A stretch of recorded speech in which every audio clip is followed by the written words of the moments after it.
mal acostumado e sempre será. Tem que ser, assim será, vai acontecer, se esperar. O show é no domingo em Ilha Comprida, na praia do Boqueirão Norte, e faz parte da tradicional festa da Maratayama, em comemoração ao sucesso da Ilha Verão 2015. A entrada é de graça. Tem que se dar, você não entende o que mexeu comigo. Quero você e vou te amar. O Grupo Record oferece uma central de atendimento para você. É o endereço de e-mail do canal interativo do telespectador, cite@rederecord.com.br. Com ele você pode dar sua opinião, tirar dúvidas e saber tudo sobre a Record News, R7 e TV Record. Nós ficamos por aqui. Tenha um ótimo fim de semana e não perca de segunda a sexta-feira o Jornal da Record News com Heródoto Barbeiro, às 9 da noite. Record News, a líder em notícias.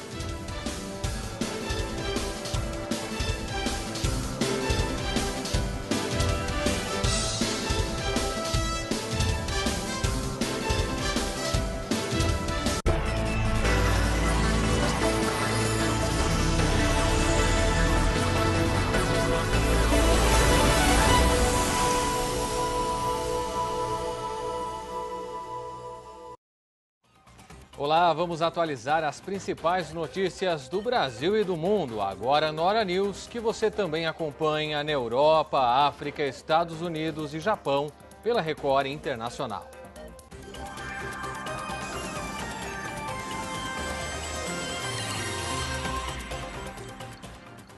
O mal-estar diplomático entre Brasil e Jacarta, gerado após a execução do brasileiro Marco Archer na Indonésia em janeiro deste ano, levou o governo brasileiro a decidir pelo adiamento do início da atuação do embaixador da Indonésia em Brasília, o que deixa o país sem embaixador aqui no Brasil, pelo menos temporariamente. A decisão da presidente Dilma Rousseff foi anunciada nesta sexta-feira, durante a cerimônia de entrega das credenciais dos embaixadores de 5 países, o que marca oficialmente o começo das atividades dos diplomatas aqui no Brasil. Atualmente, o governo tenta livrar um outro brasileiro da pena de morte na Indonésia. É Rodrigo Goulart, preso por tráfico de drogas já há 10 anos, que também pode vir a ser fuzilado pelas autoridades daquele país.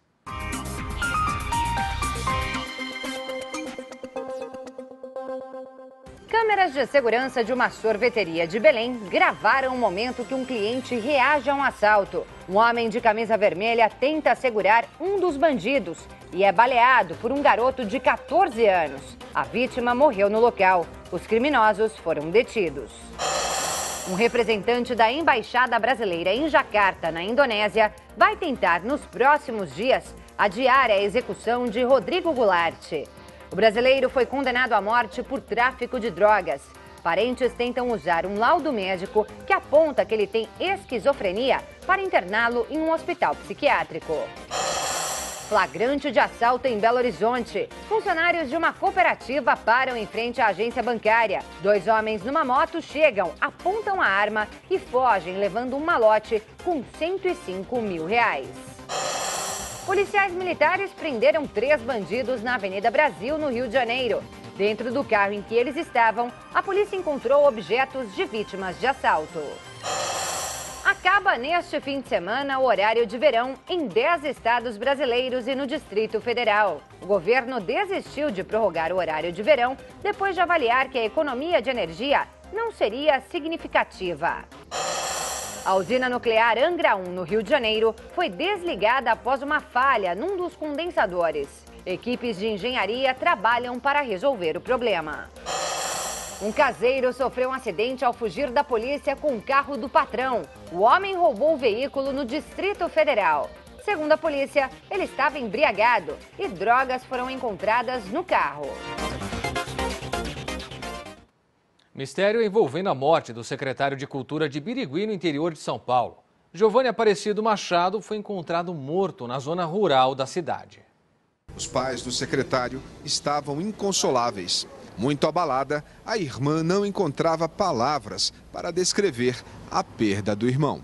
Foi uma grande perda para a gente. Giovanni Aparecido Machado, de 40 anos, desapareceu no final da tarde da última terça-feira. O corpo foi encontrado aqui.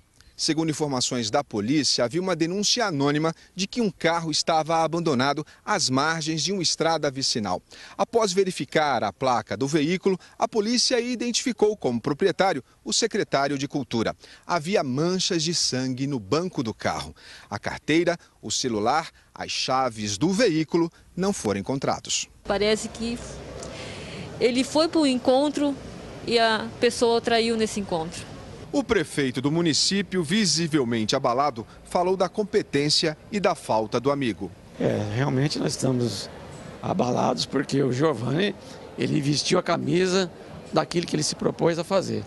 Como secretário de Cultura, ele vinha desempenhando um papel maravilhoso, é uma pessoa íntegra, é uma pessoa ética dentro das suas funções. O município decretou luto de 3 dias. É difícil acreditar tamanha crueldade com uma pessoa tão maravilhosa que era o Giovanni. A gente fala agora da Operação Lava Jato. 5 ações de improbidade contra as empresas Camargo Correia, Mendes Júnior, OAS, Galvão Engenharia e Engevix, investigadas na operação, foram ajuizadas pelo Ministério Público Federal nesta sexta-feira. Segundo o Ministério Público, as ações revelam a participação dos envolvidos no pagamento de propina para funcionários da Petrobras. O órgão cobra 4,47 bilhões de reais para ressarcimento ao erário, indenização por danos morais, coletivos e também multa civil. Foi pedida também a proibição de contratos com o poder público e o recebimento de benefícios ou incentivos fiscais ou ainda de crédito. Algumas das empresas investigadas já se pronunciaram por meio de nota e dizem que aguardam notificação para iniciar as providências. A presidente quebrou o silêncio e falou sobre os casos de corrupção na Petrobras. Dilma não dava declarações à imprensa desde dezembro do ano passado. Se em 96, 97 tivessem investigado e tivessem, naquele momento, punido, nós não teríamos o caso desse funcionário da Petrobras que ficou durante mais de 10 anos, mais de 20, quase 20 anos, praticando atos de corrupção. A impunidade, isso eu disse durante toda a minha campanha, a impunidade, ela leva água para o moinho da corrupção. Então, hoje eu acho que um passo foi dado no Brasil. E é esse passo que nós temos de olhar e valorizar. Nós, atualmente, todos os órgãos não têm engavetador da República, não tem controle sobre a Polícia Federal, nós não nomeamos pessoas políticas para os cargos da Polícia Federal. E isso significa que, junto com o Ministério Público e junto com a Justiça, todos os órgãos do Judiciário, está havendo no Brasil um processo de investigação como nunca foi feito antes.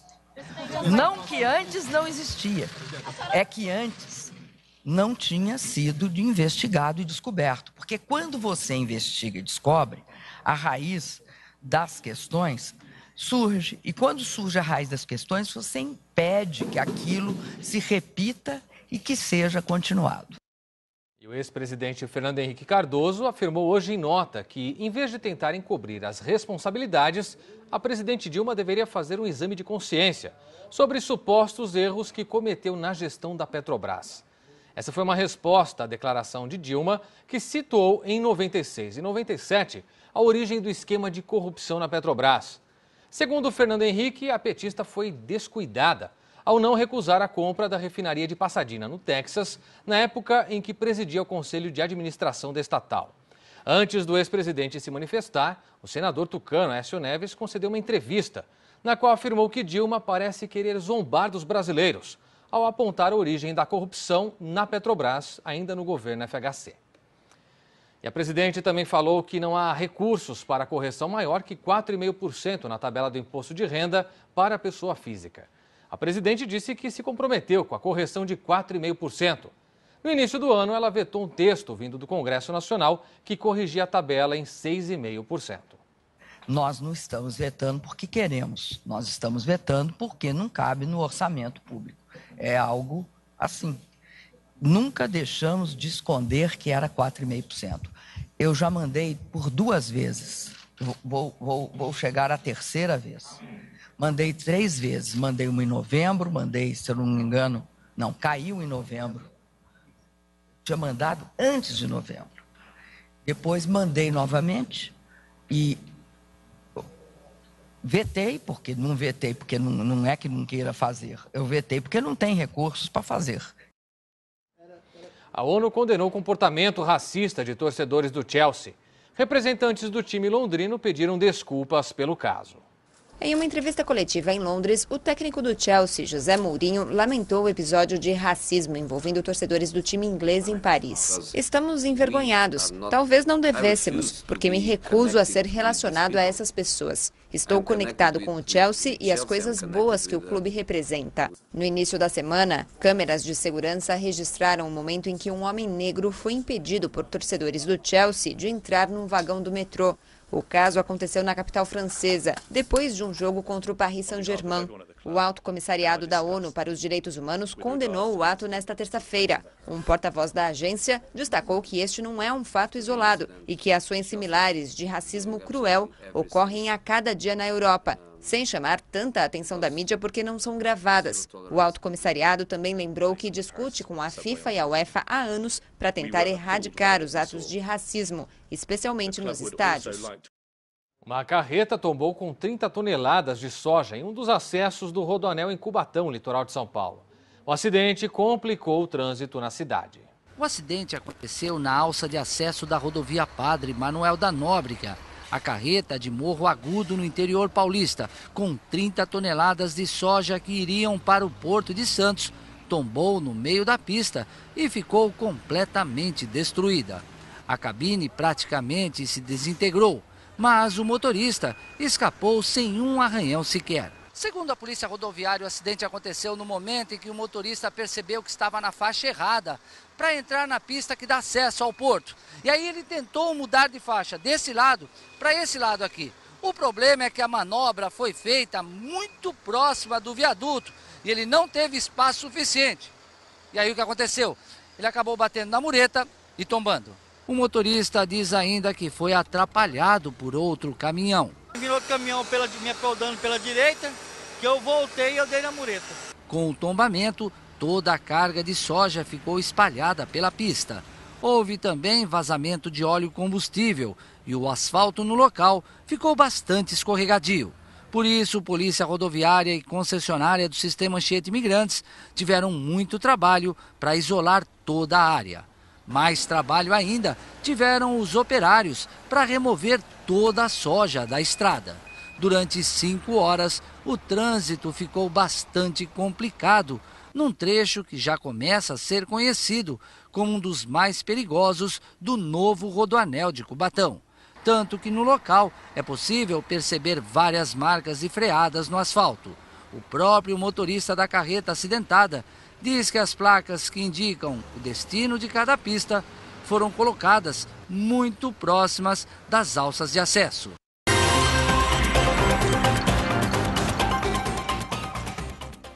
As notícias do Espírito Santo também são destaque em nosso telejornal.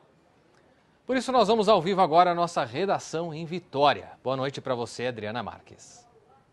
Oi, Clébio, boa noite. O Espírito Santo recebeu 32 ambulâncias do governo federal no começo do ano passado para o SAMU. Elas nunca foram usadas. Ficaram durante todo esse tempo paradas, estragando. E para piorar, agora o Estado vai ter de devolver parte das ambulâncias à União. Claro que os capixabas não gostaram nada dessa história. Esta moradora de Vila Velha já precisou do serviço, mas acabou ficando na mão. Eu já pedi ajuda para a senhora que estava na rua Aida passando mal e não obtive ajuda. Tiveram e vizinhos socorrer. Eles me disseram que não tinha carro nesse momento para estar disponível. Eles não foram, não apareceram. Enquanto muita gente aguarda atendimento, ambulâncias novas seguem paradas no pátio do Hospital Geral e Infantil de Vila Velha, o IMABA. A moradora assiste de camarote a mais um descaso com a saúde pública. Eu sempre me perguntei por que essas ambulâncias ficam paradas aí com tanta gente precisando. 32 ambulâncias chegaram ao estado em maio do ano passado para a implantação do SAMU na região sul. O projeto foi cancelado. 9 dessas ambulâncias foram direcionadas para a expansão do serviço nos municípios atendidos. O restante dos veículos ficaram parados. Então, assim, estragando, dinheiro público sendo investido e jogando no lixo mesmo, porque está sem utilizar, sem prestar serviço à população nenhuma, aquelas ambulâncias. O pessoal foi buscar aquelas carros em São Paulo, chegaram em zero pra gente e está estragando mesmo. No final de 2014, o governo federal fez uma vistoria nos veículos. 11 das 23 ambulâncias serão destinadas aos estados de Minas Gerais e Rio de Janeiro na próxima semana. Porque não houve a expansão do serviço para a região sul do estado. Como não houve no ano passado a expansão, então eles solicitaram que fossem retiradas essas ambulâncias do estado. Semana que vem, tanto o Rio de Janeiro quanto Minas Gerais vão estar vindo ao estado e retirando essas ambulâncias. O governo do Espírito Santo chegou a pedir ao Ministério da Saúde que esses veículos fossem utilizados também na região metropolitana. 12 devem continuar no estado para renovação e ampliação da frota. Dessas 12 ambulâncias, 8 são para renovação de frota e 4 ambulâncias vão ser discutidas agora no planejamento estratégico do governo em março. O estado conta com cerca de 30 ambulâncias do SAMU para 15 dos 78 municípios. A secretaria não descarta a implantação do serviço móvel de urgência e emergência na região sul do estado. Hoje a região sul é atendida pelo Corpo de Bombeiros e por ambulâncias municipais. No planejamento estratégico agora em março vamos rediscutir isso. Então, se houver necessidade, se realmente for definido que a expansão vai ocorrer, então a gente vai solicitar novamente as ambulâncias e serão doadas de novo para o estado. Petroleiros fizeram uma nova manifestação hoje em Vitória para pedir mais segurança no trabalho e cobrar agilidade no resgate das 3 vítimas que ainda estão desaparecidas desde o acidente do navio plataforma Cidade de São Mateus. 6 pessoas morreram na explosão. Cerca de 70 petroleiros se reuniram no aeroporto de Vitória, na porta da sala de embarque da Petrobras. O protesto aconteceu hoje pela manhã, 9 dias depois do acidente no navio plataforma Cidade de São Mateus. Na explosão, 6 trabalhadores morreram, 26 ficaram feridos. O coordenador do Sindipetro pediu mais segurança nas plataformas. Só para você ter uma ideia, ano passado tivemos 15 óbitos no sistema Petrobras. Isso aí dá uma média de 1 óbito por mês, né? Só em fevereiro, no mês de fevereiro, com esse acidente da cidade de São Mateus, nós temos 6 vítimas fatais. É um número preocupante e alarmante. E a gente não quer que esses números venham a se repetir, venham a acontecer mais em nenhum lugar, seja offshore, seja na terra, em nenhum lugar. Então o sindicato está aqui para cobrar. Se for necessário interditar alguma unidade, o sindicato vai envidar esforços para fazê-lo. A explosão na casa de bombas do navio plataforma operado pela BW Offshore aconteceu no dia 11 de fevereiro. 3 pessoas continuam desaparecidas. O sindicato ainda está cobrando agilidade para esse resgate. A gente espera ainda ter algum sobrevivente dessa tragédia. O Sindicato dos Petroleiros fez ainda uma denúncia. Os trabalhadores afirmam que a plataforma P58 da Petrobras, localizada em Anchieta, apresenta pendências que podem comprometer a segurança dos funcionários. Na plataforma própria da Petrobras, na P58, nós temos também relatos de pendências e que comprometem também a segurança. E nós já vemos tratando como sindicato essas pendências, mas nós entendemos que esse tratamento tem que ser mais acelerado. E aí os trabalhadores desde a semana passada votaram a semana passada em assembleia e aprovaram, e está sendo aprovado e discutido ali agora o corte da rendição, ou seja, não embarcar hoje, embarcar apenas amanhã para render os trabalhadores numa forma de protesto por essa insegurança. Nós tentamos falar com a BW Offshore, mas não conseguimos. A Petrobras também não respondeu sobre a denúncia de falta de segurança na P58, feita pelos sindicalistas. Quanto aos feridos no acidente, 3 permanecem internados em um hospital da Serra, um deles em estado grave. Há mais de uma semana, uma densa fumaça está tirando o sossego dos moradores da Grande Vitória. Em um terreno aos pés do Mestre Álvaro, um dos cartões postais aqui do estado, a turfa, uma camada de matéria orgânica que fica abaixo da superfície, está pegando fogo. E os bombeiros estão tendo muita dificuldade para combater os focos. Do portão de casa, a Dona Maria acompanha a fumaça. O calor e o cheiro forte vem causando problemas respiratórios em toda a família, em todos os moradores da região. Está muito complicado demais da conta. dá muita falta de ar, tosse, não podemos nem dormir direito quase, né? Tem dia que não pode nem trabalhar direito, tem que fechar, porque não consegue, os olhos ardem. Um fenômeno difícil de acreditar. O fogo brota do chão, a vegetação queima de baixo para cima e, sem a gente perceber, as chamas se espalham e formam uma grande nuvem de fumaça. O único que parece não se importar é o cavalo. O incêndio provocado pelo calor e pela falta de chuvas atinge uma camada abaixo da superfície, composta por matéria orgânica. As lentes mal conseguem registrar, mas basta mexer um pouco a terra para alcançar o fogo.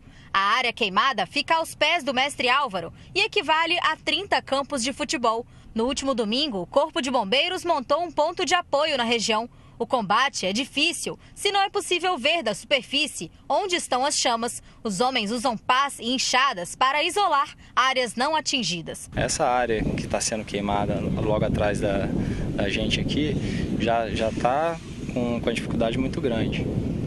Pegando lá vai ser pior. Então a guarnição já está deslocando o mais rápido possível para acabar com aquilo ali antes que se alastre. É hora de tirar as roupas do varal. No final da tarde, quando o vento muda de direção, a fumaça atinge as casas e quem tem filhos pequenos passa a noite em claro. Essa fumaça ataca, as crianças ficam tossindo, está prejudicando demais o pessoal daqui de José de Anchieta. Felizmente, não existe o risco das chamas chegarem às residências. Um valão isola a área queimada, mas os bombeiros também têm que contar com o bom senso da população.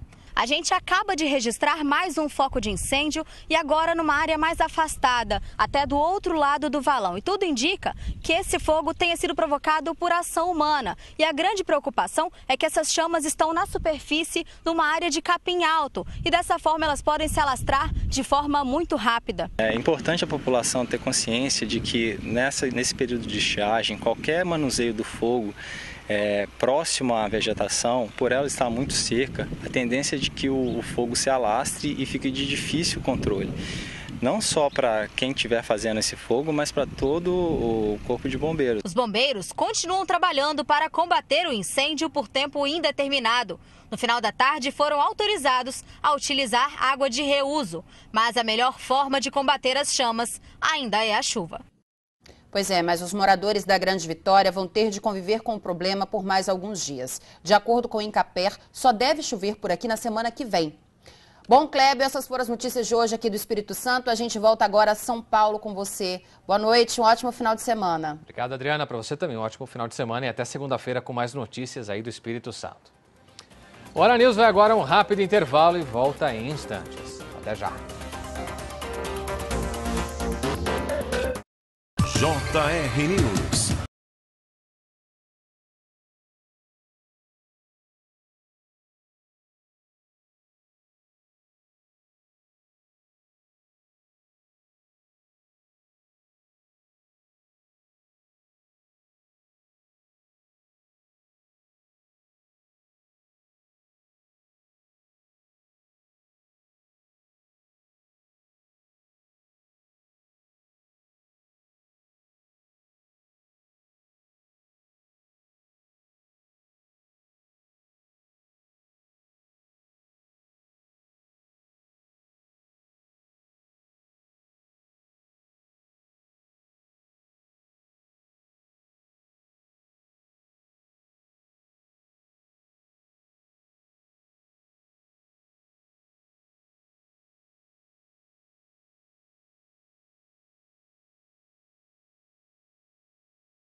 Na sala de aula. Esse é o objetivo da convenção, que este ano traz como tema Educação que Transforma. Nós queremos uma educação transformadora no ser, no empreender, no aprender, no ensinar, no envolver.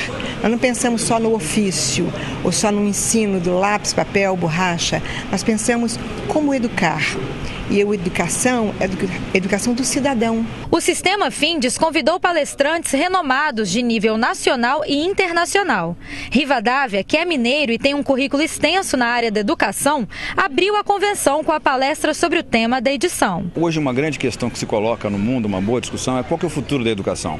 E muito se fala em novas tecnologias. Eu acho que a tecnologia em si é muito importante, mas ela não é um meio, não é um fim em si, ele é apenas um meio e o professor deve trazer a tecnologia para dialogar em sala de aula. Mas fundamentalmente, além das tecnologias, eu falo da prática docente, do ofício do professor, do ser professor. E como é importante reinventar e ressignificar isso, dando também protagonismo ao seu aluno, qualquer que seja o seu ambiente de aprendizado. Quem participou do evento aprovou. Sandra é professora no SESI há 3 anos e sempre participa das palestras. Para ela, a convenção é motivacional para começar o ano letivo. Agrega muito valor. São valores e conceitos que a gente sabe do dia a dia, mas às vezes esquece. Quando você ouve nas palestras, palestrantes expondo os assuntos, trabalhando os temas, você fica com a motivação a mais. Leonardo também é professor. Leciona há 10 anos e conta como a convenção agrega em sua carreira. A gente consegue buscar, através das palestras e com os outros colegas de trabalho, novas formas, novos jeitos de passar todo o conhecimento que a gente já tem e fazer algo diferente até mesmo para os próprios alunos que acabam sendo novos alunos ou até mesmo os antigos que já estão com a gente há um bom tempo. Te ajuda então na sala de aula? Muito, ajuda bastante. Uma das principais tradições dos católicos é a Quaresma, período em que muita gente abre mão da carne vermelha como sacrifício. E quem lucra com essa tradição são as peixarias. Na Vila Rubim, os estoques já foram reforçados. Para muitos católicos, a Quaresma já começou. Um período de reflexão e preparação. Esse também é o período de maior consumo de carne branca, principalmente dos peixes. Dona Gemília, de 67 anos, faz a Quaresma desde criança. Eu já tenho costume, sexta-feira eu já não como carne sexta-feira nenhuma. E nem assim, dificilmente eu substituo carne com alguma coisa. É só necessário para passar o dia. O mercado de peixe na Vila Rubim, em Vitória, é tradicional no Espírito Santo. Desde 1969, o mercado comercializa o pescado capixaba. De acordo com a tradição da Igreja Católica, o período de Quaresma começa no fim do Carnaval, na quarta-feira de cinzas. E Mário, que trabalha aqui no mercado há 27 anos, já sentiu uma diferença na venda do pescado. Na Quaresma, período de melhor venda para o comerciante, Mário costuma ter um lucro de 30% a mais comparado aos outros meses. É um período que a gente tem uma expectativa maior, né, de vender mais para lucrar um pouco mais, né? Então a gente se prepara também para atender melhor a população nesse sentido. Segundo Mário, o preço do peixe oscila de acordo com a pescaria, mas os valores devem se manter, sem muita alteração em relação ao ano passado. O peixe ele é de acordo com a sua quantidade de pescaria, né? Ou seja, a lei da oferta e procura. Na medida que você tem uma boa pescaria, uma grande quantidade, a gente tem preço melhor para oferecer. O cação em postas, peixe muito comum nessa época e de grande venda, hoje é comercializado a R$ 22,00 o quilo. Já o dourado em posta, o consumidor pode comprar por R$ 25,00 o quilo. Para a dona Gemília, que mostramos no início da matéria, a Quaresma é uma tradição familiar. Além de carne vermelha, a aposentada também faz o sacrifício de abrir mão de outros alimentos que gosta. Gosto muito de doce, esse eu tiro logo. Esse é o primeiro que eu tiro, porque me faz bem eu não comer doce. E eu vivendo assim, quando eu consigo fazer alguma coisa que me eleve espiritualmente, me dê força espiritual, eu faço. Um bandido se deu mal ao tentar assaltar um pet shop na noite de ontem em Cariacica. Ele foi imobilizado pelo comerciante e agredido por populares. Jonathan Júnior de Souza Santos, de 18 anos, ficou com o rosto desfigurado após um assalto frustrado. Ele e um parceiro tentaram roubar um pet shop no bairro Itanguá, Cariacica. Com ele, a polícia apreendeu esta arma, uma garrucha e 2 munições. A tentativa de assalto aconteceu por volta de 5h40 da tarde. Os 2 bandidos entraram na loja se passando por clientes, mas o que eles queriam mesmo era a moto do estabelecimento. Mas a dupla não contava que este funcionário, que não quer ser identificado, reagiria ao assalto. Quando ele anunciou o assalto, a minha mãe, que tinha percebido que eles tinham entrado também, veio da janela e gritou, porque ela viu a arma. Quando ela gritou, ele se virou para o lado dele. Quando se virou para o lado dela, eu, com medo dele atirar nela, eu peguei, pulei no pescoço dele e se joguei no chão com ele.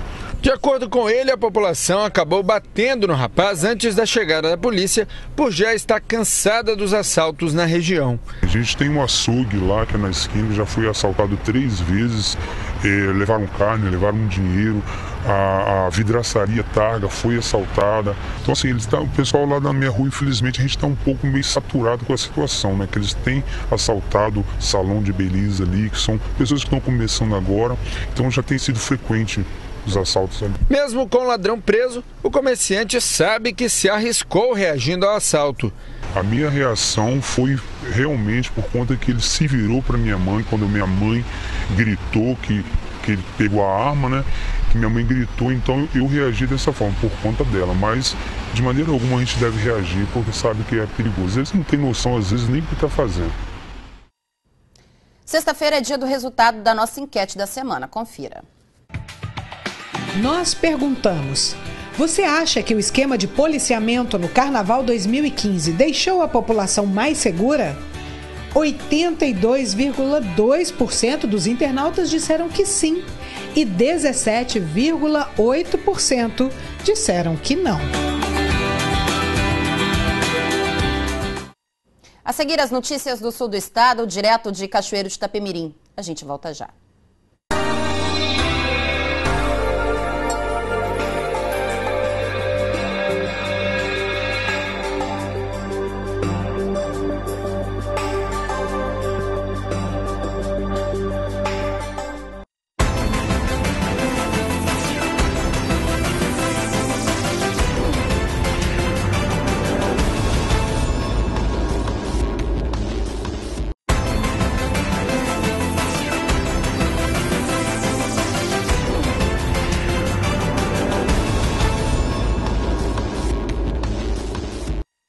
E agora nós vamos ao vivo a Cachoeiro de Itapemirim com o Ramon Barros, que tem pra gente as notícias lá do sul do estado.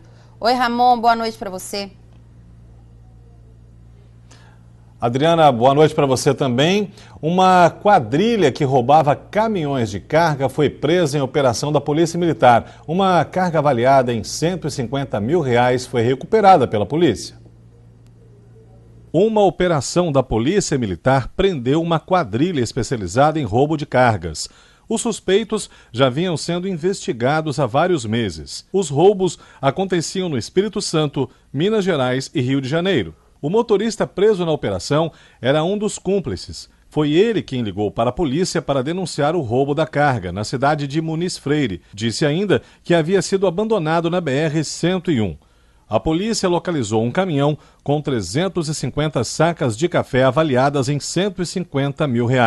Na operação, foram detidos André de Arruda, de 35 anos, César Augusto Leles, Flaviano Perizini, de 42 anos, Aurélio Bausen, de 41 anos, Aguinaldo Machado Neto, de 30 anos e o motorista Paulo Sérgio Gomes da Silva, de 34 anos. Os suspeitos são de cidades diferentes, como Laranja da Terra, Itarana, Afonso Cláudio e Marataízes, no sul do estado. Outros 2 veículos também estavam com a quadrilha e foram apreendidos. O proprietário da carga esteve na delegacia de Cachoeiro, mas não quis falar com a imprensa. O motorista do caminhão foi ouvido e liberado. E um adolescente de 15 anos, morador da Serra, foi encontrado morto em Guaçuí. O crime aconteceu em Pratinha do Jorcelino, zona rural de Guaçuí, região do Caparaó, Capixaba. Daniel Ronildo da Silva estava na casa de parentes há um mês. O corpo foi encontrado hoje de manhã por moradores. A Polícia Civil vai investigar o caso. 43 famílias de trabalhadores rurais da comunidade quilombola de Monte Alegre, em Cachoeiro de Itapemirim, estão realizando o sonho da casa própria. As casas já estão em fase de acabamento e outras começaram a ser construídas. Esse jovem casal vai começar a vida com o pé direito. A casa própria está sendo construída e os dois não veem a hora de poder se mudar. Kelly e Emerson foram contemplados com o Programa Nacional de Habitação Rural, também conhecido como Minha Casa Minha Vida Rural, e estão muito felizes com a oportunidade. Se a gente participasse mais da reunião, a gente poderia ganhar uma casinha dessa. A gente ficou participando mais da reunião, aí a gente foi, conseguimos uma casinha dessa. Aqui na comunidade quilombola de Monte Alegre, em Cachoeiro de Itapemirim, o projeto está em sua primeira fase. Serão entregues aos trabalhadores rurais da região 43 casas como esta. 11 já estão bem adiantadas e na fase de acabamento. E agora outras 6 serão iniciadas. A partir das diversas reuniões que nós tivemos, nós fomos criando os critérios de seleção, né? Com certeza, prioridade para aquelas pessoas que estavam vivendo em moradias muito precárias. A partir daí a gente vai atender a toda a comunidade. Cada casa tem 60 metros quadrados, divididos em 2 quartos, sala, cozinha, área de serviço, banheiro e varanda. Além de melhorar a qualidade de vida da população local, também gera emprego e renda na região. Ronilson é um dos representantes da comunidade e faz parte da comissão de obras. Ele explica que uma das prioridades desse projeto foi utilizar trabalhadores da própria comunidade. Na conversa, seria contratado uma empreiteira para estar fazendo a casa conforme grandes obras têm feito aqui por perto. Inclusive, dentro da comunidade tem uma agroindústria construída aqui dentro.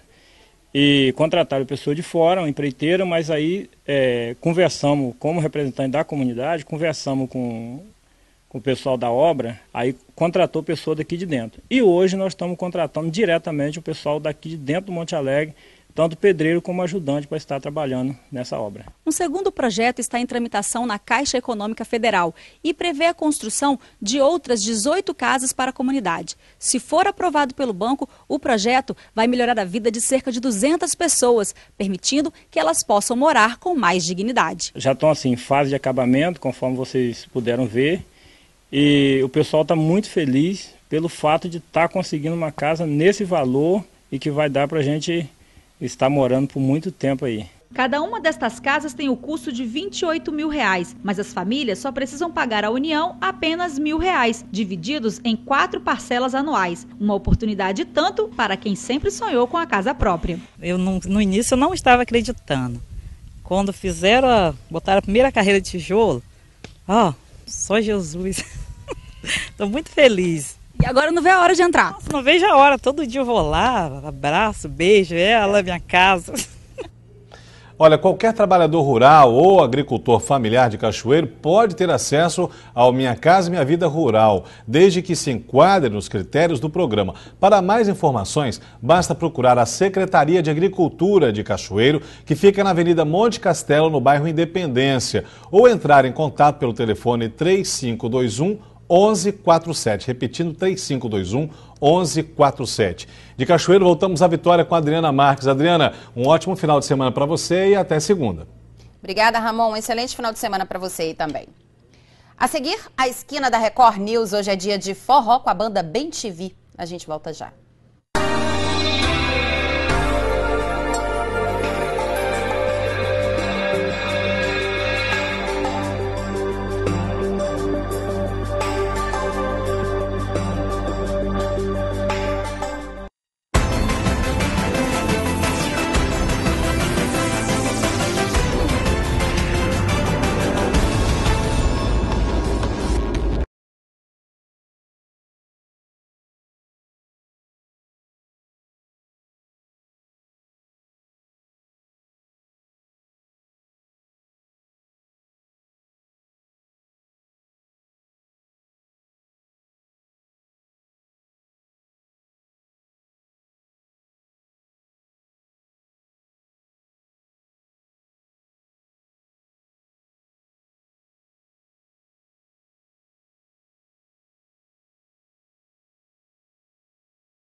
Assim, botando pra lascar aí no acordeão. Vamos botar essa galera pra tocar então? Vamos ouvir mais um som? Vamos lá, vamos tocar 17700, música de Luiz Gonzaga, que apareceu até no filme. Vamos lá. Ó. Esse é o verdadeiro puladinho. Se eu lhe dei 20 mil reais pra pagar 3.300, aí você tem que me voltar 17.700. Aí você tem que me voltar 16.700. Se eu lhe dei 20 mil reais pra pagar 3.300, aí você tem que me voltar 16.700.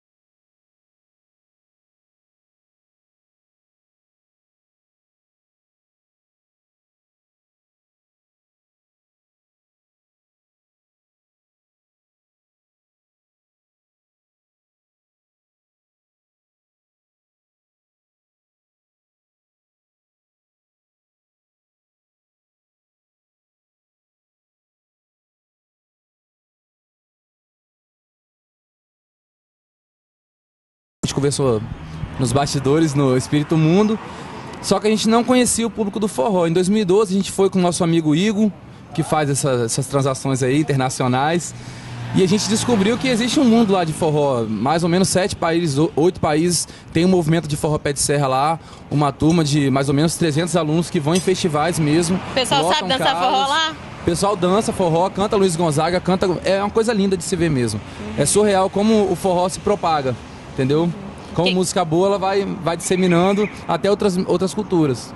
E o que tem de diferente do Brasil? Pois é, em questão no forró, a gente não viu nenhuma diferença não, só questão do povo mesmo, né? Que a gente vê inglês, vê italiano, vê francês, dançando forró, cantando músicas, tentando se esforçar para aprender, é uma coisa muito legal mesmo. Então vamos botar a música pra galera de casa dançar? Vamos tocar agora Feito na Manteiga de Jacques do Pandeiro. Deu tom, Marcinho?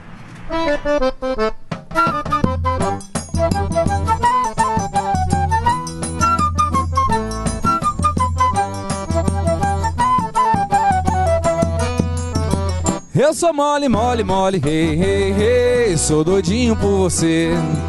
Menina, eu sou feito de manteiga, hey, hey, hey, posso até me derreter, ai, me derreter, ai, me derreter. Meu amor, quando vai me beijar, meu amor, não demore muito não. Meu amor, não demore no beijo.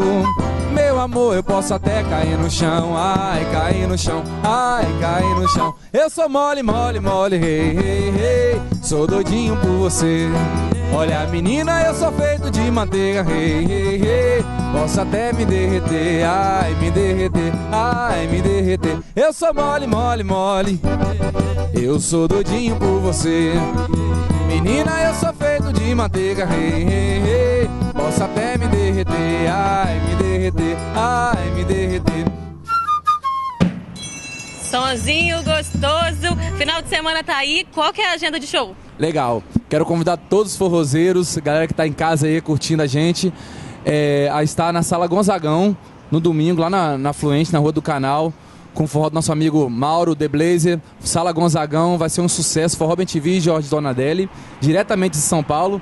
E sexta-feira estaremos no K1 também, com Gustavo Pingo, vai ser uma festança danada. Sexta-feira que vem. Sexta-feira que vem. E para os próximos shows, tem telefone de contato? Tem sim. Rede social? Pode ligar para o 99994-6258, falar com Vinícius, eu mesmo que faço todas as transações da banda.